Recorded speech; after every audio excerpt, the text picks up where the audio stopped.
D'où vient le chômage? Que peut-on faire?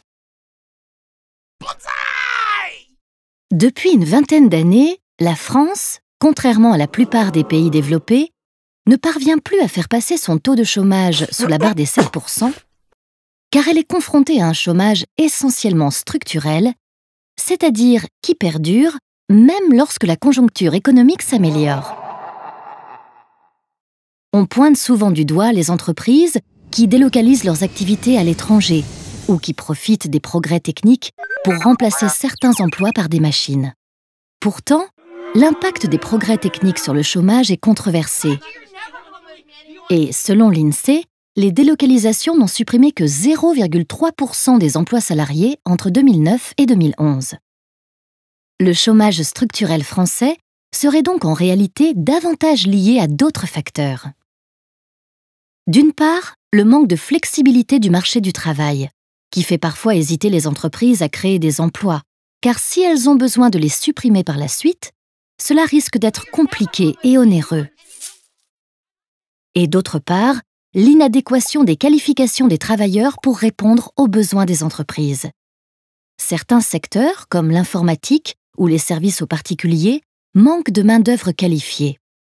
Résultat, en 2013, malgré plus de 10% de chômage, 380 000 postes n'auraient pas été pourvus.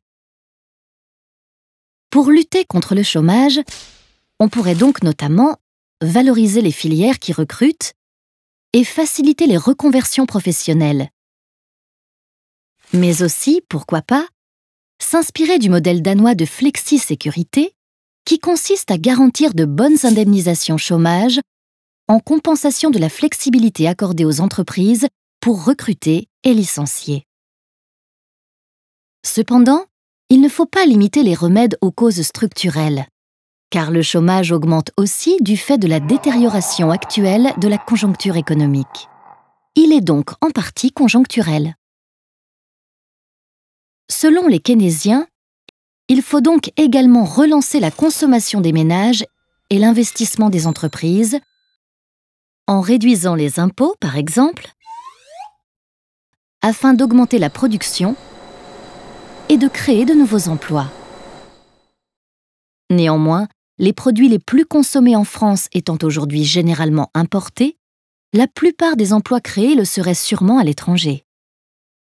C'est pourquoi la théorie dominante aujourd'hui est celle des néoclassiques, qui affirment que pour encourager les entreprises à embaucher, il faut plutôt réduire le coût du travail, en diminuant les cotisations patronales et en limitant les hausses de salaire, qui en 2013 étaient parmi les plus fortes de la zone euro.